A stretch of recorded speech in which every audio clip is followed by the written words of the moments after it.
recording a short message just to wish all of you, our members, a very happy Christmas. I want to start by thanking you for all of the amazing work that you do for employers, for learners, and for the economy.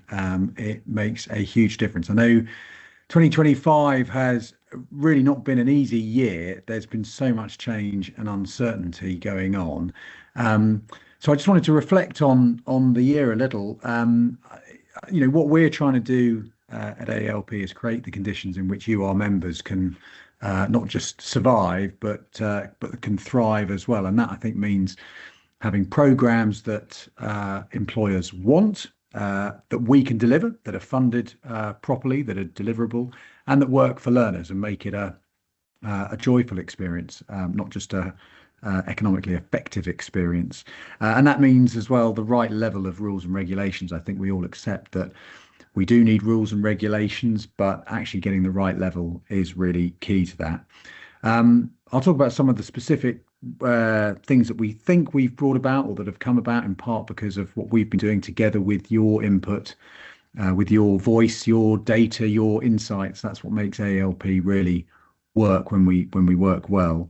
I think through 2025, we've seen that there is a system that is beginning to emerge in which potentially we can get what we want, those programs that work with the right level of rules and regulations, and maybe even with the right level of funding.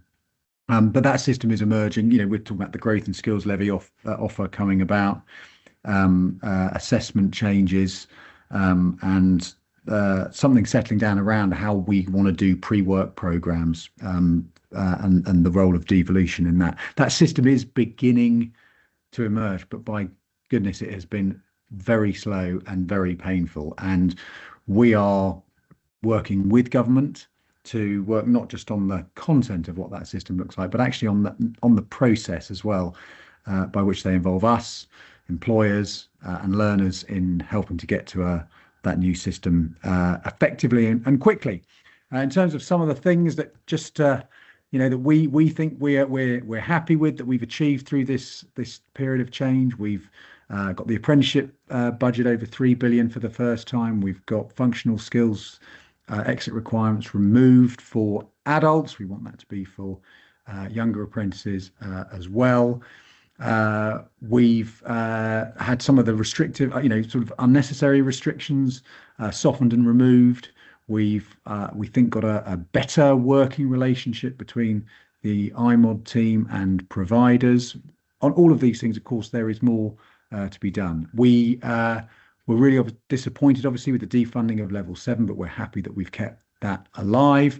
We're really worried about the reduction in funding for adult skills, and that is something that we are going to be continuing to shout about and fly the flag for, as we are more generally for the parity of esteem between ITPs and other parts of the system as well. We think the funding should follow the learner, not the institution. And so we continue to talk a lot about the role that ITPs can play, are already playing, and do much more on in 16 to 19.